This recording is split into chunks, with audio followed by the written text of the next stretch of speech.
siapapun itu tetap diproses kan. Pejabat pemerintah pun kalau ada yang melaporkan ke polisi itu tetap diproses. Tentu pertama-tama polisi harus melakukan klarifikasi terhadap laporan itu. Jadi orang juga kan diundang, bukan langsung dimintai keterangan dalam proses pro-justis ya, penyelidikan maupun penyidikan. Jadi siapapun, baik pun dia akademisi ataupun bukan, kalau polisi kemudian mempelajari, kemudian diundang, ya bukan dipanggil, ya, diundang untuk klarifikasi, si syarat saya hadir aja, diklarifikasi masalah itu, syukur-syukur, sesudah diklarifikasi tidak perlu ditingkatkan ke langkah penyelidikan ataupun langkah penyidikan. Jadi saya pikir biasa aja ya. Sekarang ini kan dalam pidana siapa bisa melaporkan siapa ya. Dalam perdata ya anybody can sue anybody. Jadi setiap orang bisa menggugat orang lain. Ya. Pemerintah pun kadang-kadang kalau digugat kan mau nggak mau harus kasih kuasa datang ke pengadilan. Walaupun kita tahu ini gugatannya ngabur gitu, tapi kan mau nggak mau harus dihadapi juga. Begitu juga laporan polisi. Saya sendiri pun dulu sering juga dilaporin ke polisi, tapi saya datang, saya klarifikasi. Karena prinsipnya itu, yaitu setiap orang dia berhak untuk melaporkan orang lain. Cuma kalau laporannya nggak beralasan, nanti kalau orang itu mau milih, ini mau dimaafkan orang ini apa juga mau dituntut lagi gitu, bisa juga seperti itu. Ya.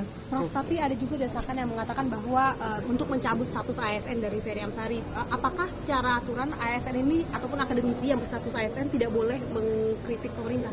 Kalau akademisi dia bebas saja untuk mengkritik pemerintah, ya, tidak ada yang melarang, tidak ada yang menghalangi hal itu. Nah, kecuali dia melakukan pelanggaran disiplin terhadap ASN, dan itu pun kalau pelanggaran disiplin kan bukan ranahnya pidana, itu ranahnya etik. Ya, ranahnya etik, ya paling nanti apa kesimpulan etik terhadap apa yang dilakukan oleh beliau. Nah, jadi kalau saya berpendapat bahwa langkah-langkah seperti itu lebih baik diserahkan kepada penegakan etik lebih dulu.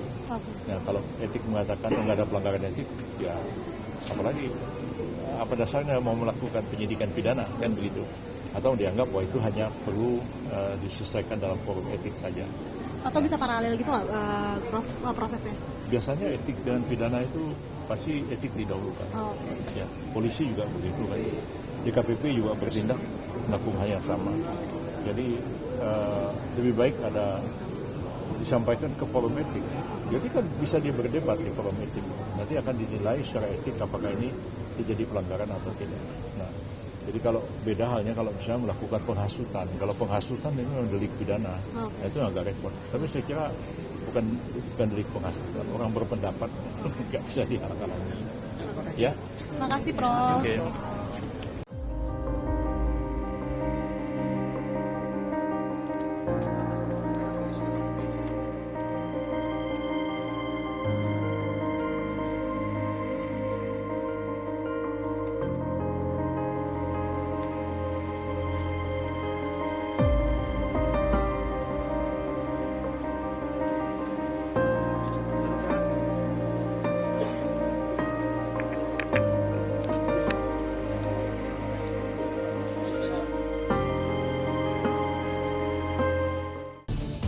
Menemani pagi Anda dengan informasi terbaru.